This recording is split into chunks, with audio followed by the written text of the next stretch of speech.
kwento ko na. Merong isang grupo Sino yan? na pinamumunuan ng dating Pangulo. Dating Pangulo to ha. Yung asawa ng dating Pangulo, asawa ng dating Pangulo, merong grupo. Nung panahon na nakaupo yung asawa, nitong pangalanan na lang natin na Aling Maliit. Wag Ate Ludes na lang. Ate Ludes. Ate Ludes. Pangalan Ate Ludes. Akala Yung ko asawa, Ate Judes. Labandera na lang. Labandera. Ate Judes. Sige. Itong si Presidente Labandera. Ah. Si Presidente Labandera, yung asawa nito, matindi pare. Oo, namayagpag to ng panahon nung era nung asawa niya. Yung grupo nitong asawa niya, yun yung bumira ng bumira ng milyong piso na pera ng taong bayan.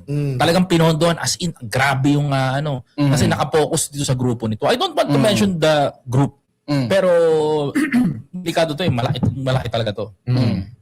Pinondohan. And then, alam nyo ba na itong si asawa ni Inday na si Mads ay kapatiran nito. Ganun? Oo, kapatiran nito. Kapatiran nitong asawa ni Labandera. Ngayon, tulong-tulong sila. Kung paano nila inaatake si Presidente. Kasi pag napabagsak nila, si President Bongbong Marcos, intact sila. Sila ulit ang majority.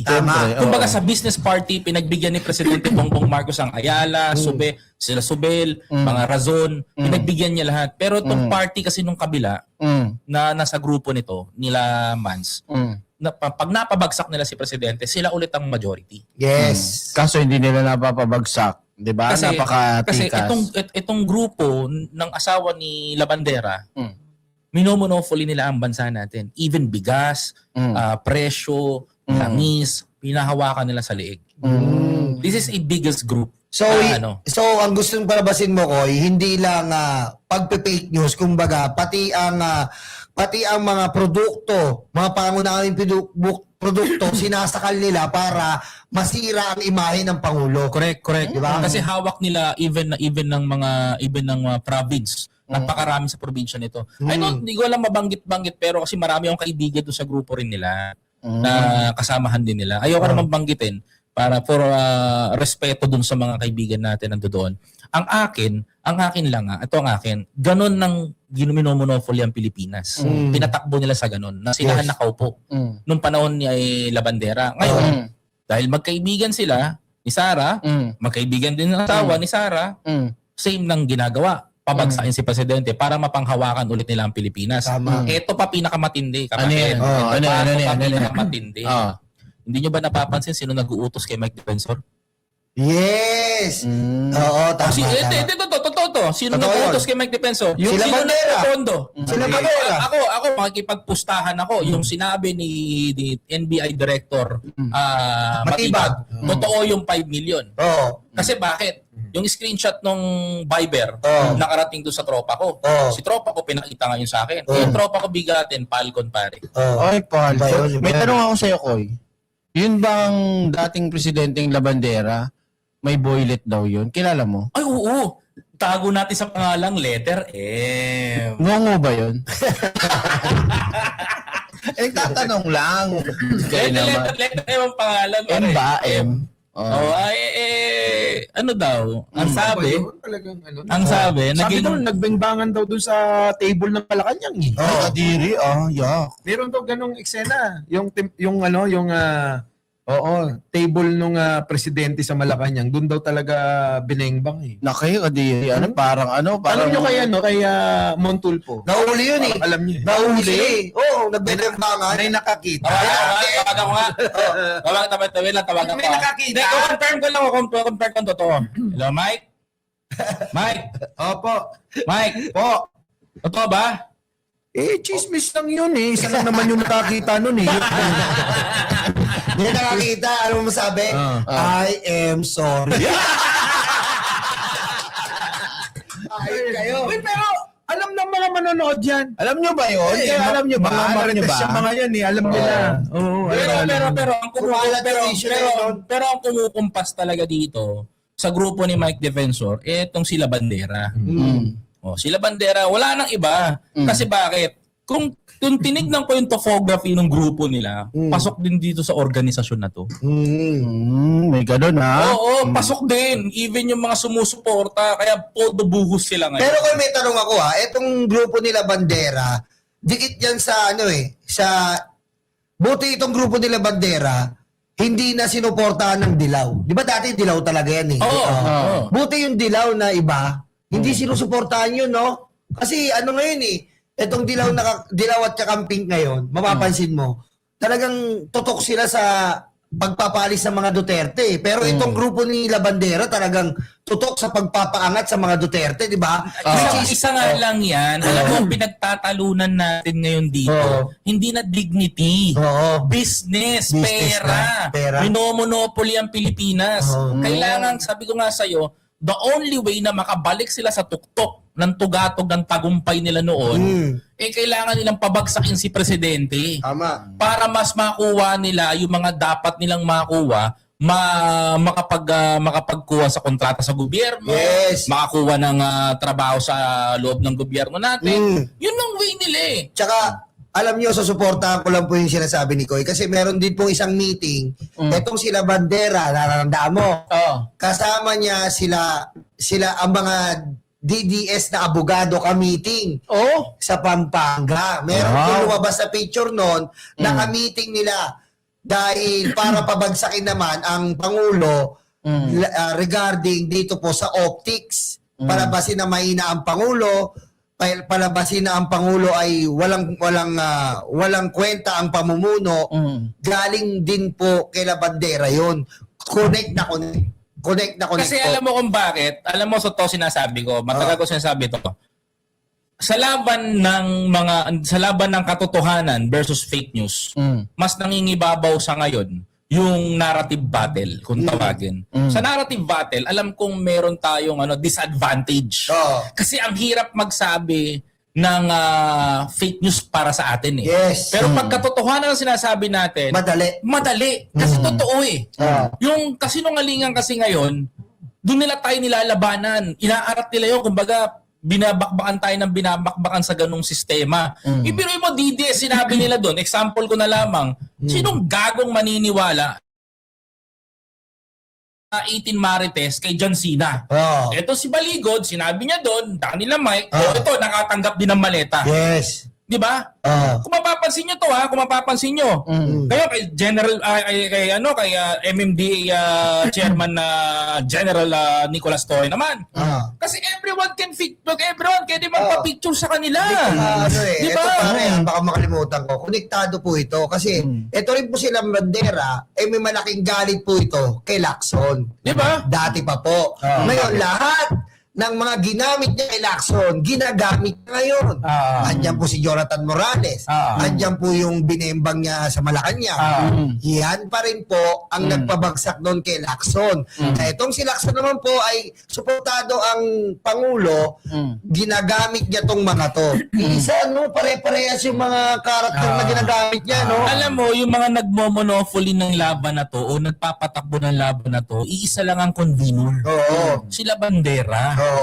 Kasi hindi niya nakuha yung speakership eh. Kung nakuha niya yung speakership noon pa man, diba sila? Kontrolado nila si Presidente sana. Kaso di gano'n na nangyari. Tama. Kahit pa paano, nanindigan yung uncle mo eh. Syempre! Kaya meron akong payo kay Isa lang ang nakinabang eh. May payo ako sa iyo. Ininom mo lang. Kaya naman tayo eh. May payo ako sa iyo, Mike Cervera. Mag-iingat ka. Ikaw din, Koy. Ikaw din, Yolo. Huwag kayo masyado nagpapapicture. Baka kung saan kayo mapunta niyan. Sabihin binigyan ng maleta. Hindi. Amin ako, bakit hindi? Hindi lang yun. Hindi lang maleta. Malay mo. Ma-connect ka. Meron kang binembang. Meron kang utangan. Ito. Dali lang yan eh. Para sa Aminin mo na lahat. Boss. Diba? Para sa lahat ng mga kababayan natin. Para hindi ho kayo nahihirapan. Bakit gawa-gawain ni Presidente to eh? Tingnan mo si Presidente Bongbong Marcos pag nagpapapicture. Minsan yung mata niya nakadiis dito. Minsan yung mata niya nakatingin dito. Pero pag alam niya, kilala ka niya, kaklose ka niya, ay ito ay kayong dalawa. Oo. Totoo Pero yan. pag yung mga ordinary days, pansin niyo si Presidente, pag nagpa-picture sa kanya yung tao, minsan nakalingang ganyan. Oo. Nakalingang. Kasi pag dumating ang araw, baka, uy, nagpa-picture to, kasama ako sa ganito. Oo. Yan ang Yan. iniiwasan nila eh. Alam mo Diba? mga kababayan, ito lang po yung binanggit namin nila Koy sa inyo, nila Boss Mike, nila Direk. Yan po ang ini-insert lang po namin sa inyo yung mga history kung bakit nagkakaganito tayo mga ngayon.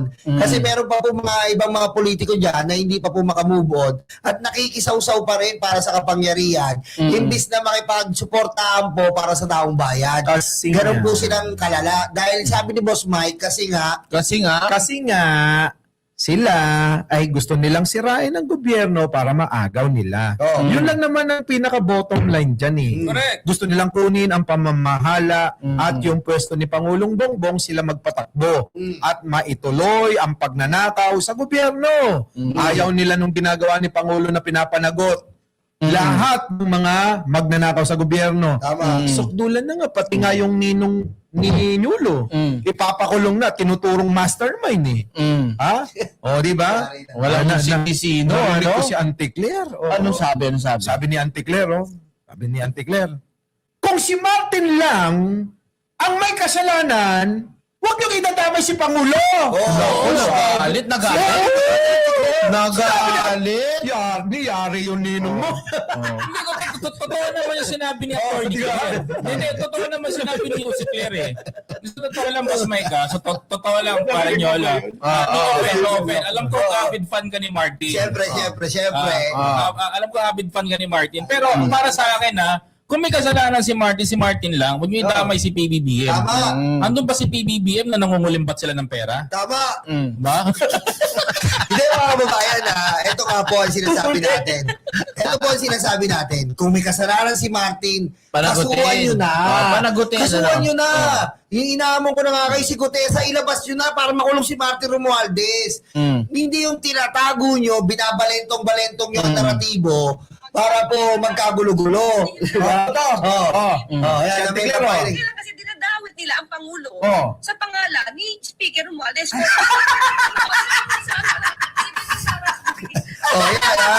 Ang salita na si...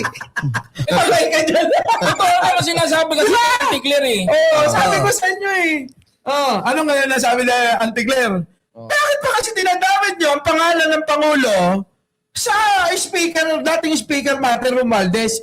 Kung siya ang may kasalanan, siya may kasalanan. Kung si Pedro, kung si Juan. Kaya nga, eto Ganon. na, Boss Mike. Bakit nung panahon ni Cayetano, ni Velasco, ni Alvarez, ni Gloria, talamak ang pagnanakaw nun, hindi nila naikunik kay Duterte. Di ba? Ba't si Martin lang, si Pangulo? Kung si Martin lang, si Martin na lang. Kaya nga. Gusto niyo palang panagutin si Martin. Hindi, ganito kasi. Kailangan nila i-connecta eh. Sa palagay mo ba, pagka silang dalawa eh, hindi magkamag-anak, ikukonekta nila? Oo, tama. Magkamag-anak kasi. Ano ang pinakamadali? Paniniwalaan ng mga tao ito kasi magkamag-anak. Tama alam ni Pangulo yan. Ganyan yung naratibo nila. Pag magkamag-anak, magkakuntsaba ka. Yan ang naratibo nila. Magkamag-anak yan, isipin ng tao pag sinabi natin na alam ni Pangulong Bongbong Marcos yan, maniniwala. Hindi naman tayo mga tanga. Ang napapaniwala lang naman nila yung mga bobo eh. Oo. Sabi ko nga, bigyan ko kayo ng example. Ang naratibo ng mga bobo at tanga, syempre DDS yun. Yung pinagmamalaki nila, yung pinagbiblagan nyo dati. Yung Manila Bay. Yung Dolomite Beach. Ang tanong ko, ikaw nagbablog ka dun dati, nakikita ko. Taga-like mo ako nun eh. Ang Manila Bay, tanong ko sa inyo, kayong tatlo. Kasi lang. No. Boss, naglalag daw po yung video natin. Yung signal po pakiyan na lang po. Maraming salamat po. Nag-i-stop? Nag-i-stop po. Sayang yung sasabihin ko. Sadali lang po. Okay na? Okay na.